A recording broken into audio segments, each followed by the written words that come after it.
Hello, welcome back. And yes, I am here podcasting for you again this week. And I am again excited to talk about this particular topic. And I find it very timely, as I am, of course, I have been sharing with you that we are working to build a team, a new team, also scaling, and also doing all of the things in our business to take our business to the next level. And what I realized from all of the things that I've been sharing with you, what really landed on me this week, especially with some of my clients as well, is that it's getting real. It's getting real when, after 5 years of being in business, I'm at the crossroad of what do I do to really ultimately take it a step forward. And what got to me this week with when I'm striving for the next thing, looking for the next goal, even looking to eventually what I do normally at the end of the third quarter is to look forward to next year and planning for next year. And I find it there's so much I have to think about when it comes to all of that. And what I find are really important tips that I have been using to really stay focused on what's really happening right now. It's all great that we are planning ahead and now we're looking for the next step or the next level in the business. What is really important is being able to stay focused on that and still like a happy medium between being focused on what's going on and then planning for the future. And why I'm talking to you about that today is I really want to share with you my 5 tips on how you can stay focused for success, even if you are not where you want to be. And as you already know, I don't know how long you've been in business, but entrepreneurship is a long game, right? It takes time for you to build your business. And during the process, sometimes more often than not, where you're feeling like you're not there yet. And our definition of there is, of course, our milestones, our ultimate goal of where we want to be. And we always desire to go there or achieve that ultimate success. And I want you to see that what I'm going to share with you is very beneficial in that process because that is what I'm going to share with you not only will get you to achieve your goals ultimately, but it also allow you the opportunity to do it with ease. And I am a queen when it comes to doing things easy this season of my life, right? All you all know that I did it hard, or I did it the hard way before, right? I always had to find, my way of doing things. I listened to other people, and long story short, what I realized is that, I was really burning out. Like I was hustling, quote unquote hustling, versus staying really aligned with who I am and how I work. And so before I even go into the 5 tips, I want to first explain the concept that I learned from Dan Sullivan. He's one of the best business coaches out in the industry. You look him up. But he focused and taught the concept of the gain versus the gap. Okay. And we talk about the gap being is this is where I am and this is where I want to go, and how far of a gap that is and how much work I am going to have to do to achieve that goal. So you're focusing on the gap, seeing the gap. Here you are, there you want to be, and there's the gap. So the gap, right, is striving for, hustling, doing whatever it takes, making it happen. All of the things, all of the, terms or of the ways that we're describing like are striving for. And the other side of that is the gain, which I know I'm guilty of it for the longest time. I had a problem or I didn't have an opportunity to ever acknowledge myself for the work that I have been doing or work that had been done. Is what we are talking about is we are not acknowledging the gain.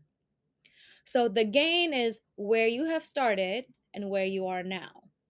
It's being able to see the beginning and realizing where you are exactly in your journey, whether it is in your life You want to make lifestyle changes, losing weight, getting healthy, being in deep, meaningful relationships, getting a promotion would work, whatever it may be for you. There's always the constant change. Change is constant, you know that. From where you are and where you're going, and ultimately focusing on the gain versus the gap. And the mentality of when you're able to focus on the gain, it allows you the opportunity to really appreciate and acknowledge yourself for the work that you're putting in. And that's where gratitude happens. That's when compassion happens. That's when patience happens. All of that you get to really do when you're really taking a step back to acknowledge the gain. What happens when you're focused on the gap is self beat up, frustration, being impatient, and all the whole slew of other negative emotions that you don't want to have to deal with. So that's the concept that I want you to really take with you on this week's episode, is to rather, instead of focusing on the gap, what's missing, like how far do I need to go, what do I need to do to get there already, is to focus on the gain, what you have done so far, and acknowledging yourself for the work that you put in this process. Okay. And how are you going to do that, right? Like, it's so easy said and done. Everything that when we talk about mindset, so easy said and done.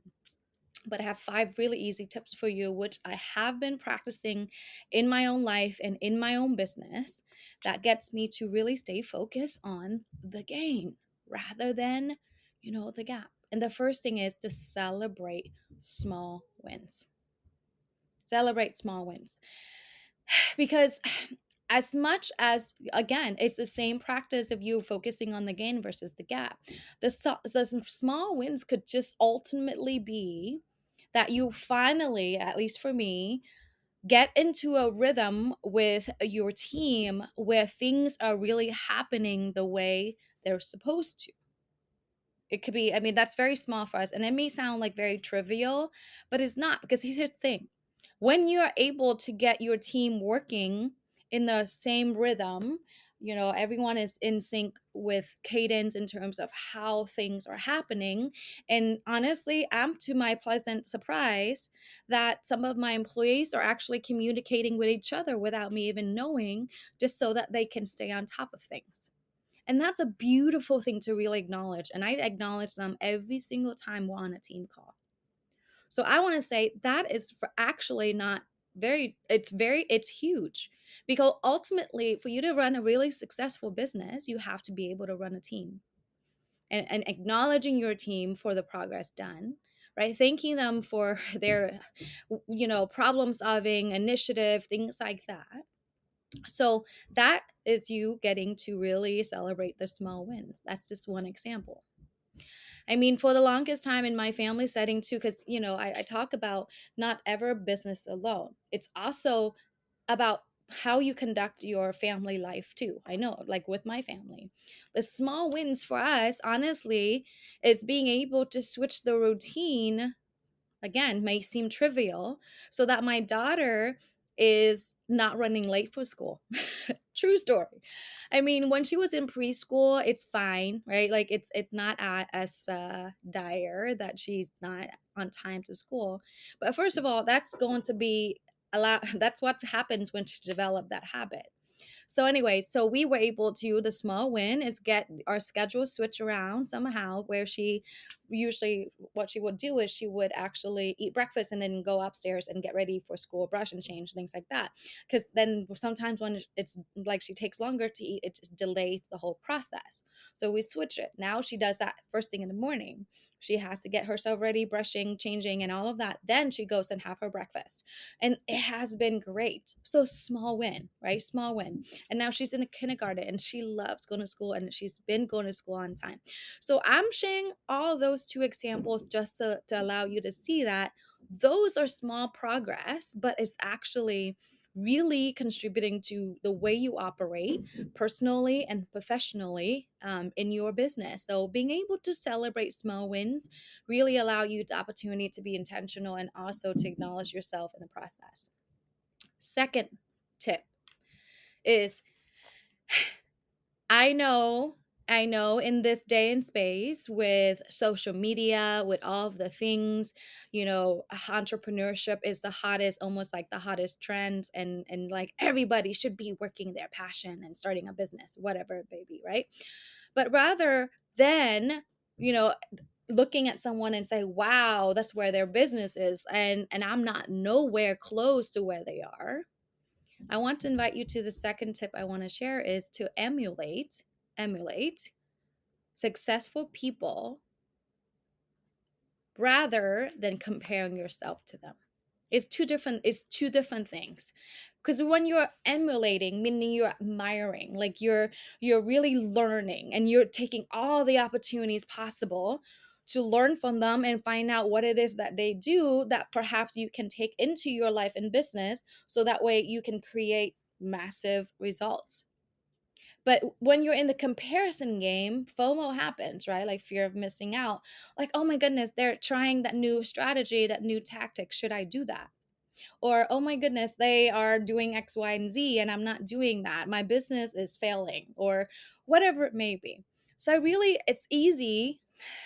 it's really easy to go there. And you do that too. And I do that too sometimes. And I have to catch myself, even with just scrolling down Facebook feeds and realize I'm comparing, like, oh my goodness, like those people took their kids here and there for vacation, and we only went here and there. But who is really to say whose experience is more valuable or more enjoyable than the other? So it's really being able to really take a step back and really see, great, I have mentors that I admire, I have heroes that I follow, and things like that. But really know this, that are you trying to emulate them and really allow them to inspire you? Or are you giving that, taking the information in, right? And then beating yourself up for it and then comparing yourself with them? Because guess what? Grass is always greener on the other side.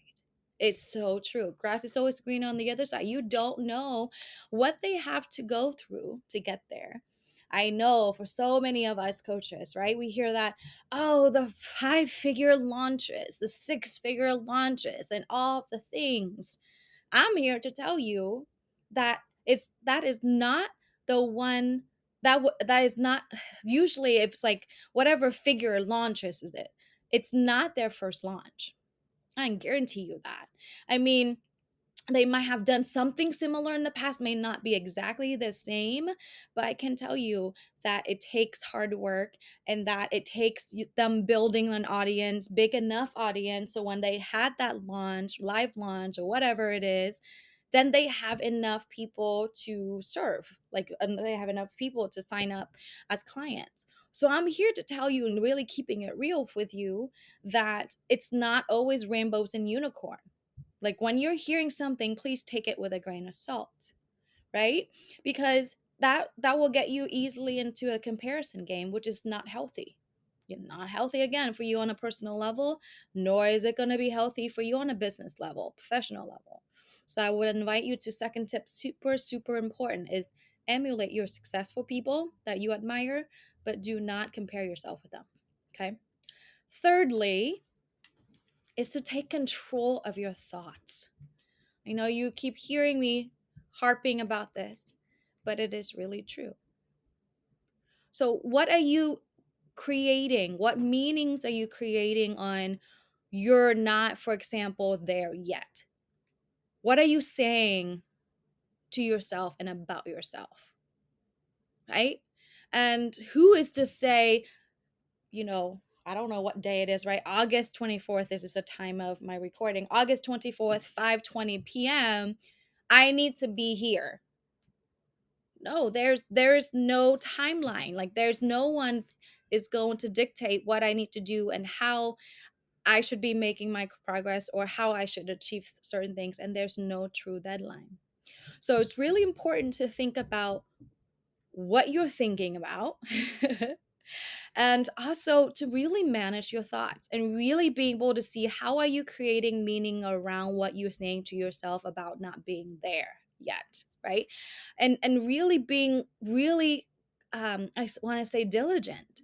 And let's say even if you're not, I talked about like 5 tips to staying focused to be successful even when you're not there, right? Like if you're not exactly there, or if you're not particularly making your goal, then it's important to make a list of what did you do to try to achieve your goal.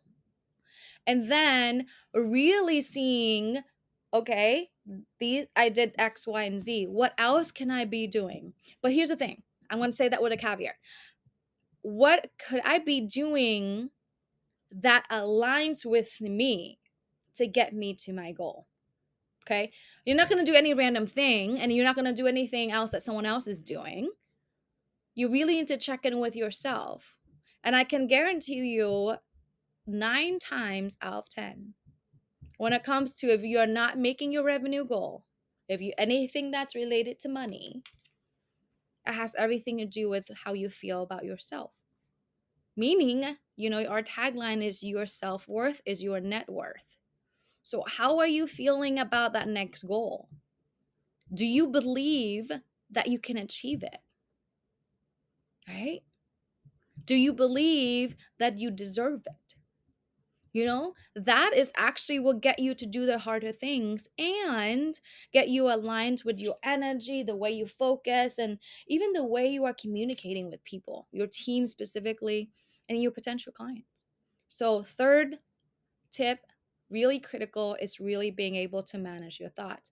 And how can you distinguish between you creating meaning and this is the old belief system that you're operating on, or this is the reality, this is what I need to focus on, this is why it's not working.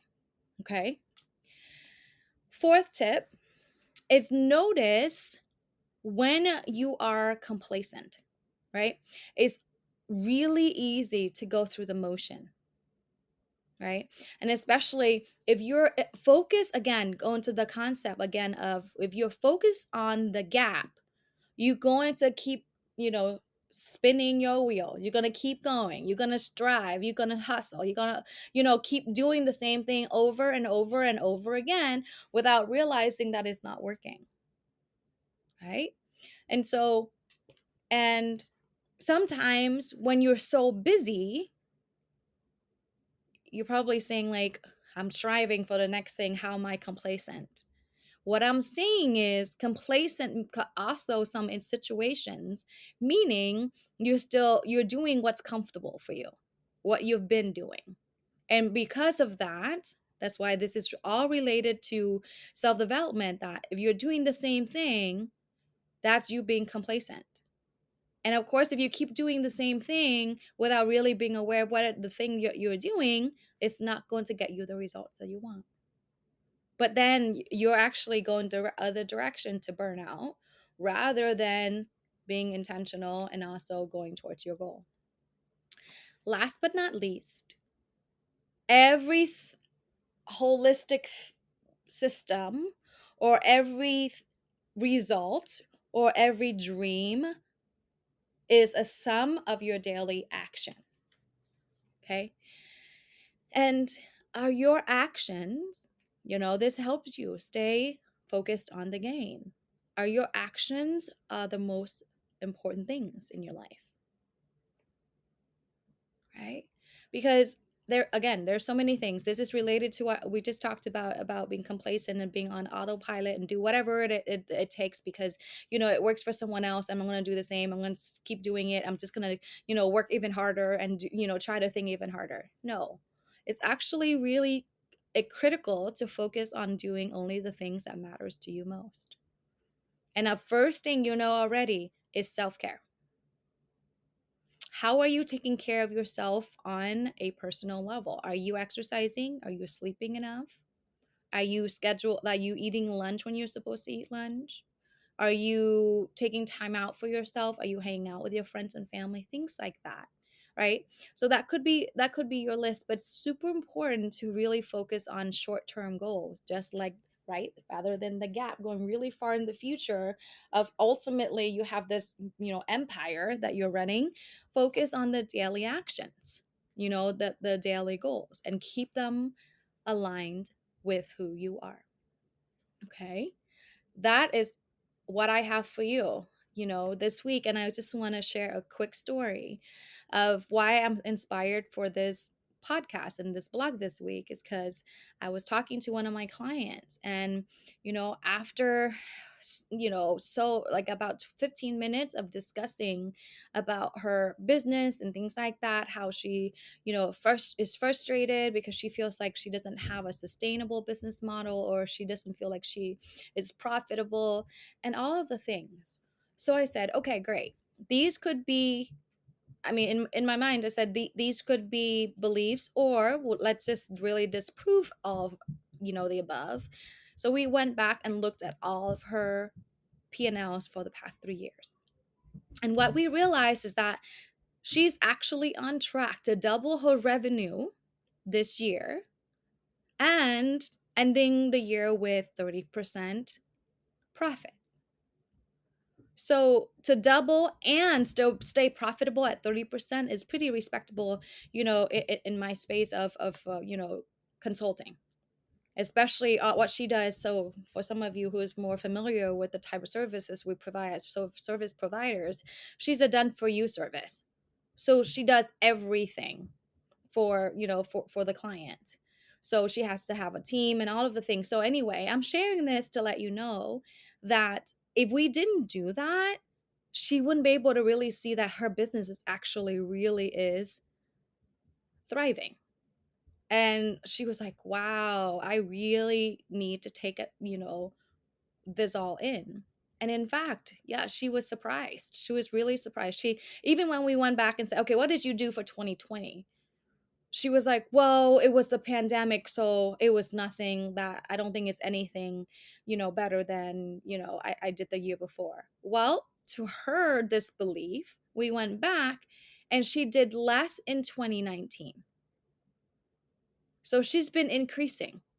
Even with the pandemic, again, like what she did for what she does for her business, just so you have some context here of what we're talking about. What she does for her business is in person. She's a photographer. But she did better in 2020 still with the pandemic prior to 2019. And now this year she's on track to double her revenue.